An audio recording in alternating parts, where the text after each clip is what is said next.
I honestly don't know if the following is considered good or bad news, but we're going to have a conversation with Casey from Brick by Brick Wealth that I think needs to be had. How you doing, Casey?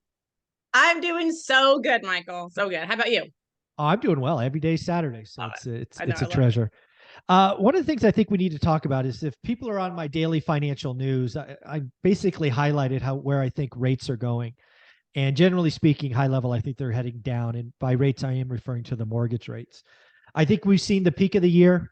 I think they're at or below 6%, probably sooner than people expect. And, unfortunately, that means for homeowners, right, especially first time homeowners, I fear it's going to get even harder. And it doesn't feel good to say that. But I know there's ways that you can at least increase your chances in this environment. I thought you and I should talk about what we're advising folks to do and what we would do if we were in this situation. So, Casey, the market's already pretty bad. Affordability is really bad. Inventory is not coming at any noticeable clip. So, what's the person to do today? What are you seeing and what are you talking about?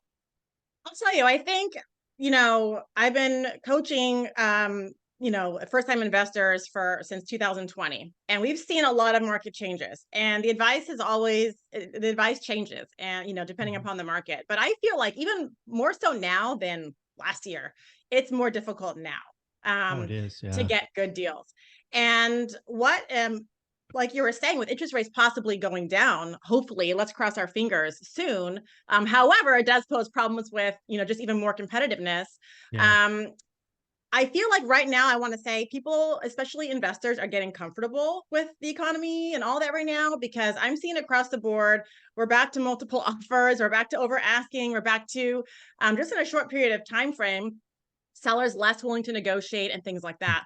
So Yeah. one thing that I'm advising people to do, and that seems to be working out, is of course we know rates are high, right? And if you have an over 7% or 7% interest rate and you're an investor, you really need to get to that 6% interest rate for it to cash flow. So Mhm. what do you do in a competitive market when there's going to be multiple offers? And you can't buy that rate down yourself that far. You need help from the seller to pay into your rate buy down. But if you ask for a straight up 2% seller closing cost credit, they're going to say, no, I've got other people that aren't asking for that.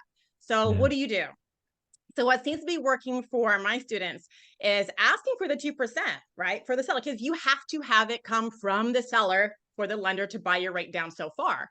But in return, you offer to pay that exact amount towards the seller's closing costs. So it's like, it's a wash. But the thing is you have to have the rate buy down come from the seller or the lender won't give you that lower rate. So Yeah. that's something we're seeing that is working now because it's just kind of like and that's zero on both sides, but it Yeah. gives you the benefit of that lower interest rate to help the property cash flow. Yeah, I think this is a very interesting idea. And again, there are rules and regulations about how far you, the buyer, can buy down, hence getting the seller to contribute. And it's really interesting because new home builders have been doing this for a while. And why are new home builders just crushing it? Because they are buying the rate down and absorbing the hit as the seller. It's basically educating, mom and dad, the seller, to do the same thing. So a very wise strategy. Work with the mortgage broker to figure out what you can do versus what they can contribute. I think that's great. And you're right. Today's not November and December. November and December, the seller had to pay closing costs. Today, you do that, you don't stand a chance. So making it net even and having that conversation is important. Um, One of the things that I have started to recommend is I have a lot of people on my channel who talk about, hey, I've been looking for 6 months. I'm in the MLS all the time. I can't find something. And these are really owner occupants, which I feel for. So something I highly recommend, and I've said every time when somebody asks me, is you need to start networking with wholesalers, right? The MLS is not the only game in town. Now, it was the only game in town when I started 20 years ago. It's not today. There are wholesalers marketing to mom and pop owners whose listings will never show up. And as an owner occupant buyer, you can buy directly from wholesalers. You can pay them their fee. Again, work in your state with your rules, but you've got to get more at bats. So again, I talk about a buy box, which we talked about ad nauseum, but I would tell every wholesaler that I could find, I would go to every real estate meetup and say, hey, I'm a homeowner. I'm approved.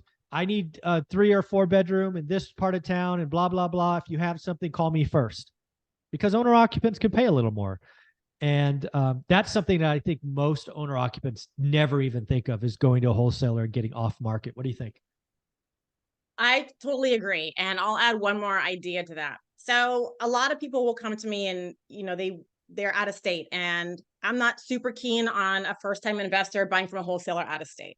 That's a huge rehab project. That's a lot of risk. A You don't lot of have anyone trust. there to help Yeah. you. Yeah, Yeah. you really, that's like, I'm not real happy with that. Mhm. But instead of just wholesalers, which is absolutely great, everything you said, sometimes real estate agents also get pocket listings. Yes. People will call them and say, "Hey, I want to sell my house. Can you help, can you come tell me what it's worth?" So that all happens before there's a listing agreement. And sometimes that agent will go there and be like, "Oh my God, your house is a POS." I mean, they won't say that, but Yeah. this Yeah. isn't really going to work well in the MLS. Or how about maybe, which I have some people lined up that can buy it from you right now, and they can still do the whole 30-day escrow Mhm. closing and all that, but you don't have to show it to your neighbors. You don't have to let everyone see how nasty and messy your house is. But Mhm. you don't know how to call a wholesaler, or the seller, the homeowner, and they will still call an agent and realize maybe on the MLS isn't for me.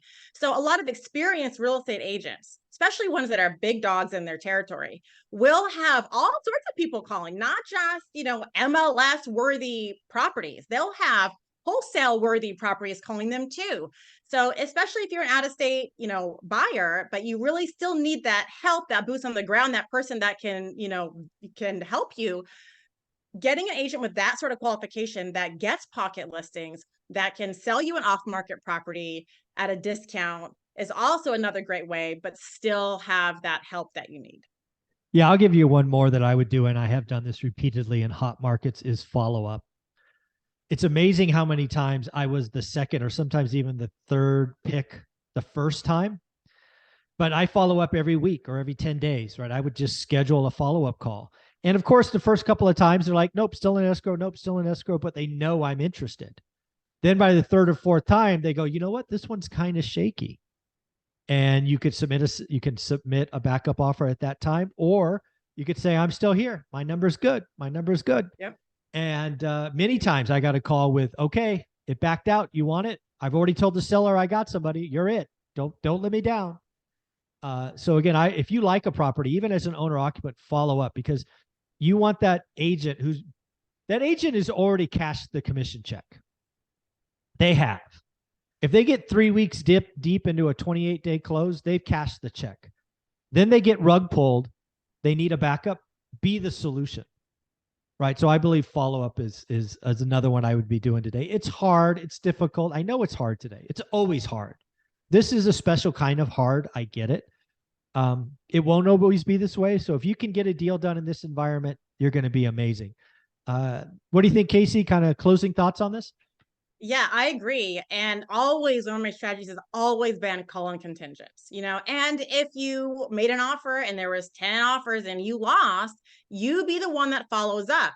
Because I was a real estate agent for, I don't know, 6 or 7 years. And I can tell you, as an agent, I do not want to do the effort of putting the house back on the market, having to take No. phone calls, having to do showings, do more presentations for offers. Like, no. So if my buyer falls through, I'm like, oh, not super happy. But if I get that magical phone call from a past offer or from someone that's always following up saying, hey, I'm interested in, buying your property. I know it's contingent. Is it working out with your buyer, or is it about to fall through? And I'm like, oh my God, it's about to fall through. I'm about to put it back on the market.